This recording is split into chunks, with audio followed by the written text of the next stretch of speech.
nageenya biyyaa baay'ee miidha. Loltuun kuni bosonatti makamee riphee lolatti makama. Oromiyaa keessatti waraana bilisummaa Oromoo lakkoofsi isaa baay'ee kan dabale oomu. Tokkoffaa yeroo Hacaaluun ajjeefamee nuuf hidhamnerraa. Gaafa dirreen siyaasaa itti cufamu, gaafa hidhaaf ajjeechaan itti hammaatu bosonatti gale. Ammallee gochi akkanaa kun it is counterproductive. Dargaggeessi kun deemee akeeka itti dhamanne sanuummoo akka bosonuutti adamfamee mormi isaa qabamee tumamee ajjeefamaa yoo agartama kaleessa asaasa ijoollee dheessu yaallaan nama 4 kan ajjeesan. Harargee bahattillee nama tokko ajjeesanii jiran. Dargaggeessi xiiqii keessa waan galuuf yoo dirree waraanaa dhaqe meeshaa hidhasan qabatee riphee lolatti makama. Bakka ergame hundattuu riphee lolatti makama. Kan achirraa hafe cabee caccabee milishaa dheefa poolisii dheefa riphee lolaa bosonatti makama. Kan achirraa hafe immoo carraa argateetti fayyadame biyyaa baha bishaan keessatti dhumaa kan achi hafe biyyoota biraa dhaqee rakkoo keessa galaa jechuudha. Kuni biyya miidhuudha. Ala of gaafatuu qaba namni biyya dargaggeessi miliyoonaan jiru keessatti. Dargaggeessi kun immoo miliyoonaan hojii dhabaa ta'ee jiru keessatti raayyaan ittisa biyyaa kootuu mindaadhaan si qaxaraa yoo jedhu dargaggeessi maaliif dide? Maaliif dide? Amma dhaloota qubeeti dargaggeessi kun. Amma dargaggeessa kanatu kuni mootummaa Oromooti. Kuni mootummaa maaliif hoggaa jaaniin wallaaleeti? Maaliif dargaggeessi kun? Indoctrination raayyaa ittisa biyyaa hawwachuumaa dadhabe dargaggeessa kana. Maaliif dadhabe? Oromiyaa qofa irratti amma Oromiyaa irratti humnaan deeman. Naannoo Amaaraa irratti irraa nama argataa jiran. Naannoo Kibbaatti irraa nama argataa jiran. Oromiyaa irratti humnaan deemaa jiran. What happened? Dargaggeessi Itoophiyaadha. Itoophiyaan it has to be unique country. Biyya dargaggeessi lakkoofsa guddaan jiru miliyoonotaan jiru yoo xiqqaate miliyoona 5 ta'uu danda'a dargaggeessi. Hedduun isaa hojii dhabee jiru keessatti silaa dargaggeessi kun kadhatee raayyaatti makama ture. Kadhatamee osoo hin ta'in, dirqisiifamee osoo hin ta'in, reebamee osoo hin ta'in, silaa kadhateet walirraan caccabee raayyaa biyya seena. Fakkeenyaaf biyya keenyaa fudhadhu ollaa keenya.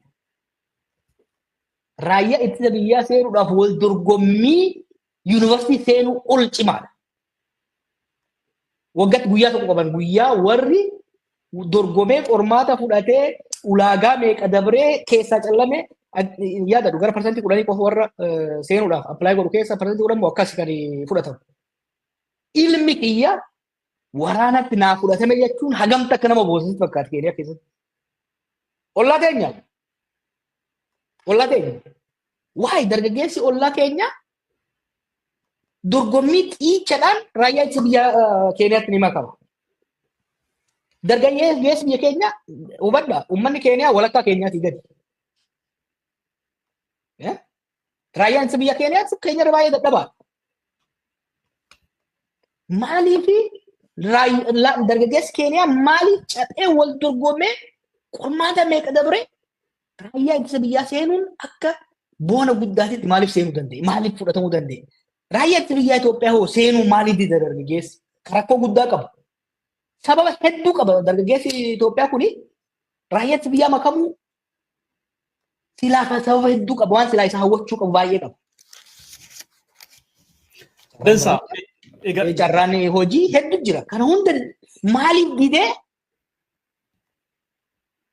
nama hawwatan parsantii xiqqaa argataa jiran baay'ee Oromiyaa keessatti lama fedhiidhaan yeroo yaalan namni hin dhabame maaliif dide namni maaliif seenuu dide ka jedhu kan of gaafachuu danda'u qaba. Maali sababni isaa? Tokko mootummaan Abiyyi hogganu imaammata hin qabu, aayidiyooloojii hin qabu, caasaa hin qabu, naashinaal mootoo hin qabu. Lammaffaa raayyaan ittisa biyyaa tokko akeekni ittiin dhaabbatu diina biyya alaa loluudha. Diina daangaa cabsee dantaa biyyaa birmadummaa biyyaa sarbee loluudha. Waggoota torban dabre kana keessatti raayyaan ittisa biyyaa harki guddaan yoo waliigalatti ta'uu baate kan lola kan dhume lola biyya keessaa. By nature, national armies do not like internal fighting. Biyya keessatti loluun hin barbaadu lola raayyaan ittisa biyyaa. Maaliif biyya keessatti obbolaa isaatiin lola? biyya alaatitti alagaadhaan lolaa jechuudha. Ila waan amma odeeffannoo jidduu kana siifin gabaabsaa odeeffannoo jidduu kan dhufaa jiru. Namoota hedduu gaafachaan ture dargaggoota amma dhokatanii jiran kana. Maatiif gaafachaan ture. Maaliif maal raayyaa ittisa biyyaa seenuun bara waan gaariidha. Carraa hojii argattaa. Boru jeneraala taataa. Akkuma kaaturan jedhan waggaa hin jedhuun ila obboleessi kiyya yookiin immoo dubriin kiyya mucaan ollaa kiyya kan deemee Tigraayitti du'e du'a isaatu namarraa dhageenye officially mootummaan nutti himne. Ollaa keenyatti kamiilli isaa cabe ollaa keenyatti galee haga ammaa soorata arganne tajaajila arganne lafarra shunquqaa jira. Kabajaan isaan mallu hin argamne. Bishooftuu kana keessa nama 3,000 oli jira. Deengadda nagaan kun namni itti manjidduma kana waa hedduun wanni waan kan barreessuu eegalee kana bara.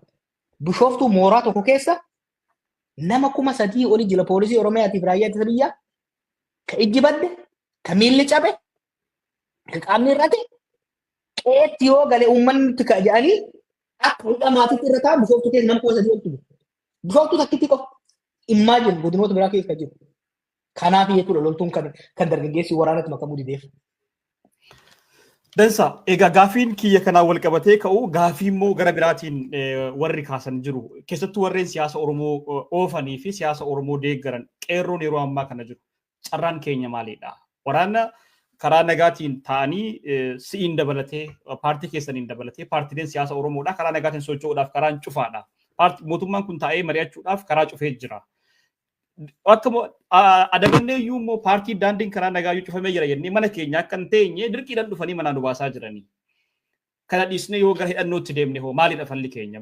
Wanti nutti ilaalamu jira. Mootummaan kun karaa nagaa eega cufee taa'ee mari'achuu eega diddee qabsaa'ota karaa mormituutiin yookiin qawwee kaasanii mootummaa kana wajjin falmachaa jiran wajjin eega taa'ee mari'achuudhaafis qophii hin taane eegammoo nagaadhaanis akka mana teenyu nuun eeyyamnee fi obbolaa keenya siyaasni itti cufamnaan dirree bahan sana wajjin akka wal waraannu dirqiidhaan fudhanii nu deemanii falli nuti qabnu qawwee kaasnee mootummaa kana falmachuu qofadha. Jawaar immoo karaa nagaatiin hidha qabsoo gaggeessina jedhaa.